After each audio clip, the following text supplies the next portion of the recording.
Yes, hello, welcome everybody. It's Chris here from the Ministry of Dice, and today I'm going to do something a little bit different. I'm going to attempt to review a new game I've been trying out, while simultaneously playing the new game I'm trying out. So here we have Legends of Runeterra, you can see on the screen in front of you there.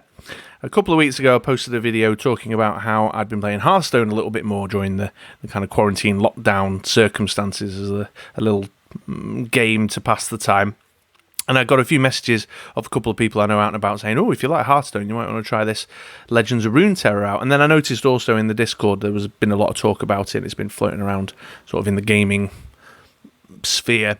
So I've downloaded it and given it a go. I've been playing for about a week now, give or take. I've had a little dabble at some of these expedition type things, which is like a drafting style of play. I've had a little dabble at some of the versus AI, and I've also done some of the challenges, which I kind of like tutorials. You can see I've done a few down the bottom here. I've not finished them all yet. And I've got these pre-constructed decks that the game provides you with. And I'm going to jump into a game and then talk a little bit about what I think about it. Legends of let's do Death and Spiders. That sounds really exciting, doesn't it? So the game so far to me appears to be a fairly standard collectible card game in digital form, and it does have carry a lot of similarities, particularly to my mind with Magic the Gathering and Hearthstone especially. You have a 40 card deck. There's different card types in there. You've got these types of spells like burst spells, slow spells, fast spells. You've got these different types of characters as well. Characters often belong to factions. I'm not really across the factions yet, so I've got like Horny Helmet and Green Flame people. Looks like my opponent's got Worm people and Horny Helmet too. Oh, this is interesting. What's she do? Right, so here's a great example of a card type. These are champions, and these are people who have these additional game effect here, where if you complete certain objectives throughout the game, you get to level them up. Right, let's mulligan the... Oh no, it's quite handy to have him out, and I've got a couple of one costs. All right, I'm sticking with that. So as you can see here, you draw your hand, you get a 4-card hand. Like many other card games, you get a mulligan opportunity to dump anywhere between 0 and 4 of those cards to redraw. Your resources are this mana counter here that's building up across the side. It ticks up 1 a turn, and then any unspent mana each turn to a maximum of 3 goes into this little special spell pool as well that you can keep and use next go, but only for spells, not for your characters. It's got this really interesting thing here. You saw that little attack token flick from my side to their side, so you can only attack every other go. Which means you're sort of playing on the offense one turn and then on the defense the next turn, which has got an interesting kind of strategic depth to it.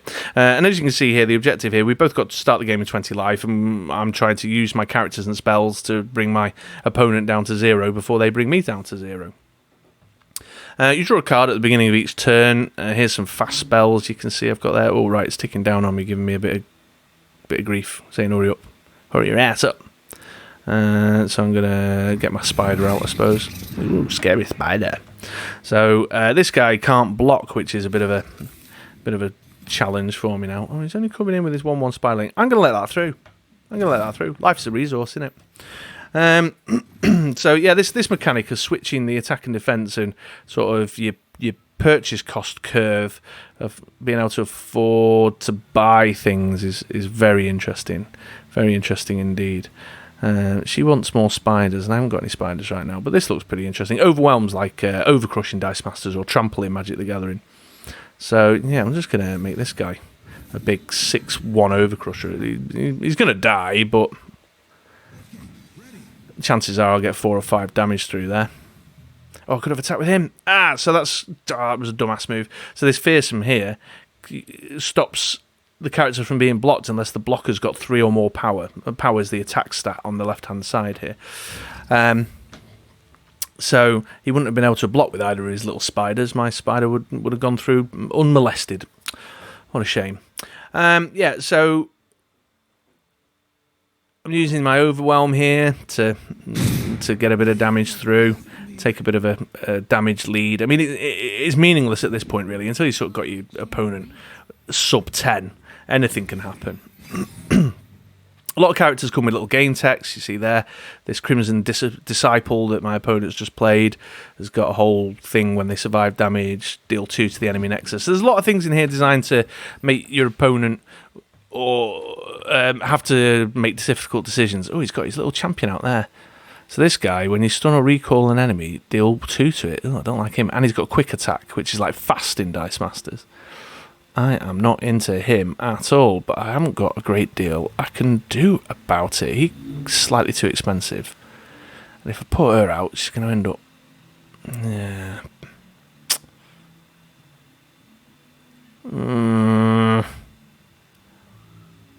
I might just have to throw her to the wolves. Yeah.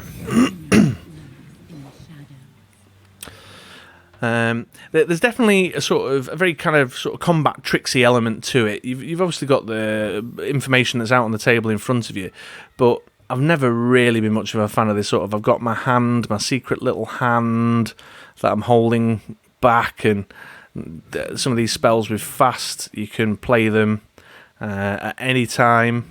You got burst, which a sudden interrupts, I suppose, or instance, I think, in the world of Magic, and I find that very frustrating. I don't like that sort of smarmy gotcha moment, and I feel very dirty when I do the little smarmy gotcha things too. But it's a reality of the game.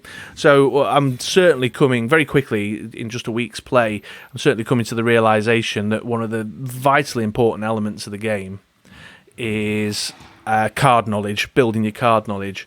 So, for example, right now, he's got, 6 cards in his hand. He's got some good spending power here. He's got 2 spell mana and 5, so he can get a big fat 7-cost spell out if he wanted. And I don't really know these 2 factions, what kind of things like that. There you go. There's a great example, little gotcha moment. You're not attacking with her. Got you, stunned you, can't do anything with her. And I don't really know what you can or can't expect from these sorts of things. It's a bit, he can't block. I'm going to be in trouble next turn. What I'm going to do is I'm going to do that, which kills one of my own characters and draws me 2 cards. But he comes back when he dies a little bit harder, which is not going to help me next turn in terms of blocking. But I've got this big guy here. That'll also reduce his cost a bit. So yeah, if you're like me, and one of the things that put you off Magic the Gathering through the years was this sort of gotcha moment, this smarmy, oh, got you, there you go, oh, you can't attack with her, oh, she's dead, then you go, nah, kind of thing. Then this possibly isn't the game for you. I sort of weather it. Sometimes I have little marred moments where I'm just like, oh, god damn it, It also it clearly favours aggro players, to my mind, so far. I've not had a proper look through the cards, but one thing I did do is play some of the drafting, the expeditions, which is the drafting format, to try and learn a little bit about the card selections and see what type of decks were out and about. And I was finding there's not a lot of control, not really a lot of control. There's some stuff like stun and freeze, which can stop things from attacking and blocking or reduce their power. But there's not a lot of things that prevent stuff from going on. I've not articulated that very well. So there's combat tricks. There's lots of combat-y tricks, style control. But I'm finding... Oh, see, look, there you go. Right, I've got one in here now. I might even just do it to demonstrate. So there's lots of sort of combat tricks. Little sort of... Right, I'm going to reduce the attack of that, or take a little bit off the defense, so it's definitely going to die this turn, or I'm going to freeze it so you can't attack me with it. But there's not a lot of control, like when you get hit with things like this. I saw one sort of counter spell type thing, but I can just go, right, boom, boom. It's a fast, so I can play it any time. I definitely need to block as well, so let's do the 3 attacker there. It flicks over to him. He's got an action window there, but so far, unless I'm about to be made a fool on my own recording, so far I haven't found anything that really stops that sort of stuff. You can put barrier on your cards and make them tough and things like that, but I don't know, it's all about kind of combat tricks, character on character action. I've not seen much that's like control or direct damagey or other interesting ways of killing your opponent. Oh, actually, I tell a lie. There's a whole thing about putting mushrooms in your opponent's deck. that's a bit of an alternative win condition. But otherwise, it's a lot of this, bashing in, smashing into each other. So it definitely favours that style of play, and that's not necessarily me all the time. And like I say, while there's sort of little combat tricks and things you can pull out your arse to, like this one here, it deals 1 damage to all the enemies. So while all these guys are low on health, I'm probably going to zap him with that now. And that deals 1 to anything too. See, I'm about to do some like really smarmy, like, what's this now? Bye! Yeah, got you. Look at those guys, I'm going to kill all you dudes. Actually, I should have waited maybe and passed and see if he played something. See, these are some of the little subtleties of the game that if I'm going to continue with it, I need to work on. So he's got a pretty big hand there, 6 cards. He's got a lot of spending energy, a lot of spending power, and I've just kind of gone a bit sort of, yeah, look at that. I've kind of gone a bit hard and fast out the gate, like, which I should have maybe thought twice about. I don't know. See what to do now. See, I could give that guy. See, and it's flipped over to him. It's my turn to attack. So I'm sort of wasting my attack opportunity here. Oh, he's got a champion. What's she do? And she looks a bit slutty, doesn't she? Katarina, check you out. I don't believe that's a very practical. Yeah, that's more like it. Look, with the armour. She's probably just out on a night out there, and then when she levels up, that's when she's ready for action. Yeah, let's do a bit of that. I looked at her and then got all distracted by the dreadfully inappropriate picture rather than actually reading her game text. So let's have another quick peek at that. Create a fleeting blade's edge in hand. Oh, I didn't. Oh, that's that up there, right? I better read that. Deal 1 to anything. Oh, I've got one in my own hand. Bloody hell, Chris. And she's got a quick attack, which means she strikes for 4. Oh, clever. Yeah, that was a nice move. I'll give you that. Yeah, there you go. 1 damage. Do another 2 to me. Yeah, smart. But did you see there? That's one of those kind of gotcha moments. Combat tricks. So what did he do? He put barrier and lifesteal on it. Let me just check. Yeah, barrier and lifesteal. So barrier is like a can't die this turn sort of thing. And lifesteal bumps him up. Oh, look at that. Right out of the gate. No messing. He's like, I ain't giving you no chance to field some more stuff. Let's kill the biggest attack one. Maybe I should kill her, actually. She's not going to survive damage at 1. So yeah, that's the kind of example of the style of control that is involved in the game, which is not maybe my style of control. I like kind of the control of oppression that you can then sit back and do other interesting types of win conditions. He's 5/5 in fearsome.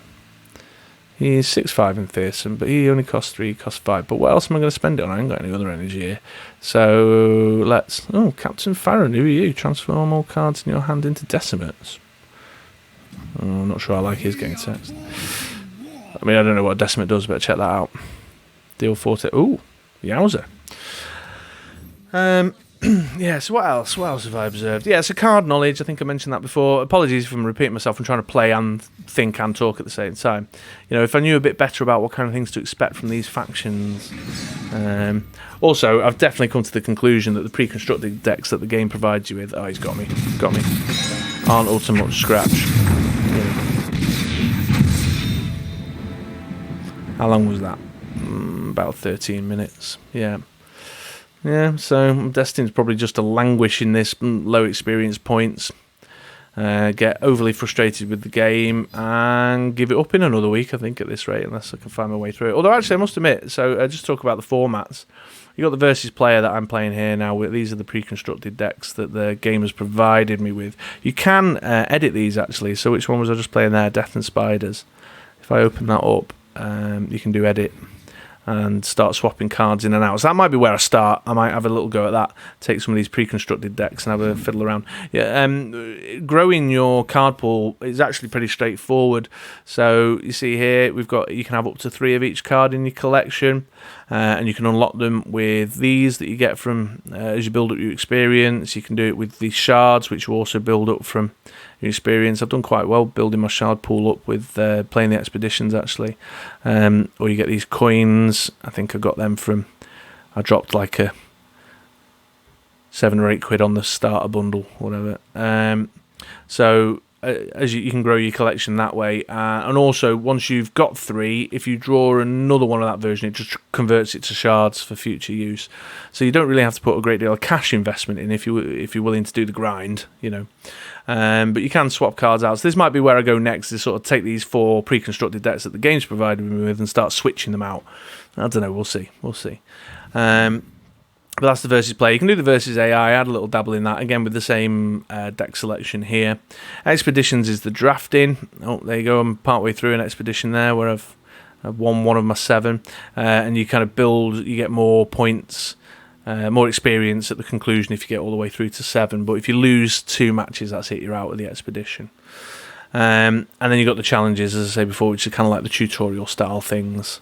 Where I've done a few there. I'd probably recommend doing these. I was a bit kind of gung-ho and started playing the game. I was like, oh, how's he done that? And what's the timing window on that? Why can't I play my interrupt? And he can play his, and all that kind of stuff was going on when I first played it. Then you've got your collection. We can see your card collection. Then the rewards. This is my kind of building reward scale here. So not sure what the difference between chests and stuff are, but there you go. And the store, where of course they want you to go in and spend lots of money. There you go, I've got the starter bundle there, but go in and spend loads of cash on their stuff.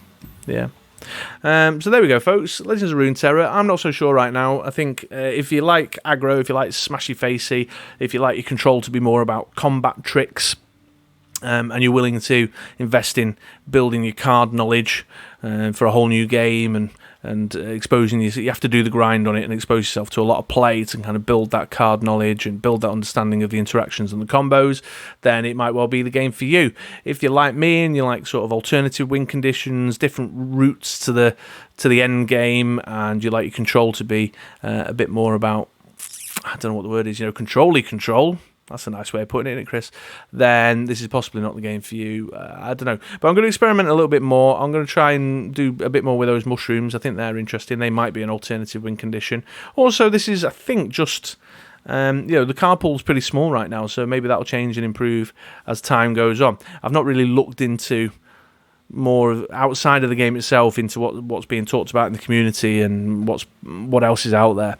And I've also only really played around with what's appearing very heavily in the drafting right now and the pre-constructed decks, and there may be some undiscovered things in there. So even though I'm coming down on it quite heavily and saying, I don't like this kind of gotcha, smarmy, combat tricksy element of it all, maybe, just maybe, there's something more in it. And the final question, how does it compare to Hearthstone? Well, honestly, even though there's a lot of similarities, I am leaning more towards Hearthstone. I don't know why. I can't put my finger on why. Maybe because it does have a really big card pool and there's lots of variety and options and diversity in the meta where I don't think there is in this. It just seems to be who can get the biggest, nastiest characters out quickest and then pull more of your shenanigans, more of your quick burst cards to get in the way. Maybe it's because of that. I'm not sure, but I feel like I'm leaning more towards Hearthstone right now, so we'll see. But there you go, folks. There's just a little bit of my thoughts and feelings about Runeterra. Very early days. I'd love to know what your thoughts and feelings are about Runeterra. If you've got any hints, tips, or suggestions, or if you've got, like about what I've said, is there some control in here that might suit a player like me? Are there alternative win conditions that I might want to go away and explore, or some cards that you can point me towards that I want to spend my hard-earned shards on to give a go that might give me a new aspect or a new element to the game? Then please do let me know in the comments below. I'd love to hear your thoughts. How do you think it compares to Hearthstone? Does it have anything more, anything less beyond what I think is maybe pretty standard trading card game stuff? I don't know. Let me know. In the meantime, on the right-hand side of the screen, there's a couple of videos that YouTube's algorithm thinks that you might find enjoyable. So if you've got some more time, please do give one of those a little looky. Give me a thumbs up and a subscribe if you enjoyed my content today, if you found it fun, informative, and, Ministry of Dice-ish. Otherwise, I'll catch you again soon. Bye now.